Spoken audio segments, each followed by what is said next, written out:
Eh baka maging kulang ng dalawa kung sakali. Bakit to mga boss? Eh isa din ho ito eh. No? Isa din ho si Boy Dila, mga kababayan. Boy Dila! Tumira ng tres! Ayun! 3 bilyon ang puntos sa Bulacan. Basketball mo yun. Kasi napanood ko si Jesus is Lord. Joel. Sabi nung iba, Joel is Lord. Napanood ko kasi si Boy Dila, mga kababayan, naglalaro ng basketball. Hindi, actually may laro ho. Mahusay. No, talagang may galaw ho itong si Senator Joel Villanueva, mga kababayan. Kaya sabi ko, uy, wow!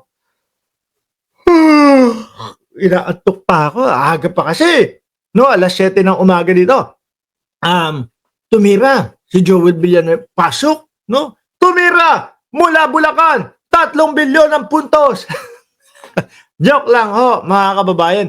Eh bakit naman daw kasi natin dinidiin si Joel Villanueva? No, nagrereklamo ho yung senador natin, mga kababayan. Yung si Boy Dila ho. No, bakit ba nabansagang Boy Dila ito? Eh kasi ho habang nagsasalita si Senadora Risa Ontiveros para po mapahinto nila dahil ayaw nga nila yung sinasabi ni Risa Ontiveros, para humapahinto nila, pinasabayan niya kay Amy, "Oy, magsita ka na, dali," para huminto na siya sa kasasalita niya. Dahil ang gusto lang naman pong talakayin ni Risa Ontiveros yung kung ano yung dapat na agenda nila, yun yung gawin nila sa Senado, which is maging impeachment court ho sila. No, si Boy Dila sabi, pastor ho ito. Pastor yan, mga kababayan. Sabi, sige na, no, magsalita ka na para huminto siya sa kanyang pagsasalita. Kung debatihan lang po at kung ganitong mga usapin lang po, hindi ganun yung pamamaraan. Pangit yung pamamaraan na yun, pastor. Diba? Babastusin mo para matalo mo lang sa diskusyonan, para masabi lang na kayo ang tama, sasabayan nyo. Sabi niya pa, sige, sabayan mo na. Tapos sabay dila sa gilid. Gumanon pa. Ngayon, bakit daw natin sinasya lang? No? Madami naman daw pong nagpa-picture.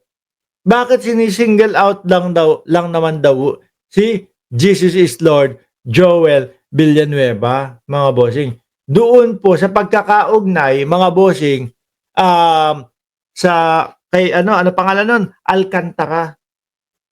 Bakit daw siya lang? Sabi niya dito, sa pahayag niya, September 3, Joel Villanueva, lahat ng opisyal may video at picture sa kanya. Yun po ay si Alcantara, mga kababayan.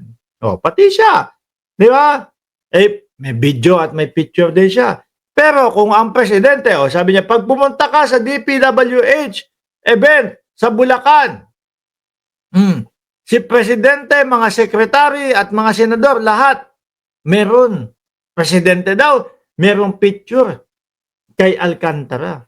Kasi naman mga kababayan, yung mga ibang senador daw, may picture kay Alcantara. Kasi naman mga kababayan, yung mga senador at ang presidente naman po, hindi nagsalita agad-agad. Nung narinig yung issue, Nako, may mga senador, may mga congressman na ganito, na nadadawit doon sa mga ganyang estilo, mga ghost project, etc., etc. Sabi po ni Senator Ping Lacson, Bulacan ang notorious sa mga ghost project. Ano ho yun? Bayan po ni Senator Joel Villanueva. At yun po yung pinakamataas na may nakasaad doon sa flood control po, doon sa sinasabi, di umanong insertion ni Chis Escudero. Ano po? Kasi ang presidente, yung ibang sekretary, yung ibang mga senador, hindi naman nila itinanggi. O hindi naman sila nagsalita na, oy, wala akong kakilala, oy, hindi ako dyan, oy, wala akong mga kaugnayan dyan. Walang ganon. No, ikaw lang, yung hindi pa nag-uumpisa, yung talakayan po dito sa mga ghost project, pumipiyo ka na kasi agad.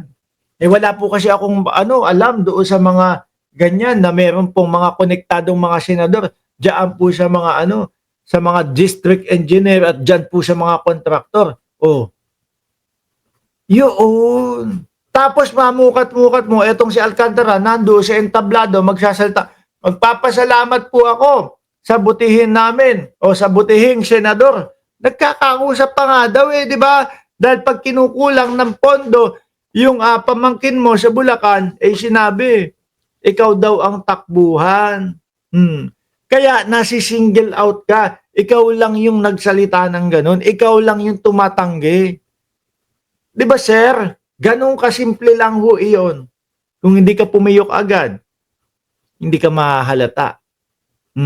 Kung hindi ka pumiyok agad, hindi ka masisingle out na itinatanggi mo. Eh, sabi, si San Pedro, sabi ni Jesus Christ, kay San Pedro, Pedro, bago, kung hindi ako nagkakamali dito, bago sumikat ang araw, 3 beses mo ko ipagkakanulo, 3 beses mo kong itatanggi. Ayan. May mga nagtanong, Pedro, kilala mo ba yan? No? Kilala mo ba yang yang si Jesus? Hindi ako kasama niyan. Sabay tilaok ng manok. Ilang beses? 3 ka, sakto.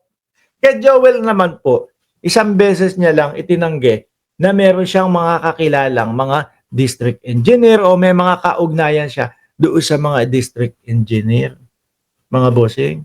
Ako Joel, sorry kasi malikot lang ho ang isip ko. No? Pagpauman ninyo ako, pwedeng i-correct nyo ko kung mali o tama, yung insertion na nakita, 142. Tapos, napakalaki nung sa Bulacan doon. Sumusunod lang yung bayan ni Chis Escudero doon.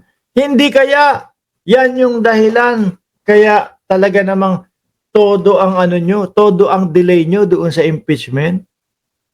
Di ba? Kaya todo ang delay nyo sa impeachment dahil dyan sa mga insertion na yan. Nagtatanong lang, malikot lang ang isip namin. Talagang medyo kapag kami mga ganitong mga issue, umaabot kami kung saan-saan yung iniisip namin. Sabi nga, domino effect. Domino effect. Di ba, mga bossing? Wala. Ang bilis kasing Ang bilis ni Ang bilis ni Ka Joel magsalita. Ang bilis tumanggi. Wala pa yung issue sa kanya. Sumasalag na. Dehins ako kasama dyan. Di po ba? Kaya ito isa pa sa iniisip ng mamamayang Pilipino. Yung investigasyon nyo, yung hearing ninyo dyan sa Senado, sa pangunguna ng ni Marcoleta, Blue Ribbon Committee. Sorry di kami naniniwala dyan. Di kami naniniwala. Bakit? Kasi naiisip namin baka lang. Baka alam nyo yung tipong kayo-kayo lang talaga. Nagsasalbahan lang kayo sa isa't isa. Kaya ganyan ang ginagawa ninyo. O yan.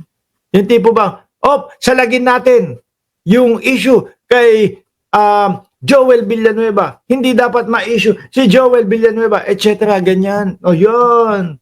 Yan ang iniisip ng mamamayang Pilipino. No? Kaya kami, habang pinapanood namin kayo diyan sa inyong payasuhan, diyan sa inyong usapan o diyan sa inyong Senado, naghahanda kami. May popcorn kami, may soda kami. Ibig sabihin, handa kaming manood ng comedy show. Handa kaming manood ng katatawanan. Kaya kami, hinihintay namin yung independent body na mag-iimbestiga, mag-i-hearing, maghahagilap, magtatanong sa lahat-lahat ng yan. Dahil tingin ko, hindi sasantuhin ang mga congressman at hindi sasantuhin etong mga senador. No? Nung independent body na binuo, inoorganisa ng ating Pangulo.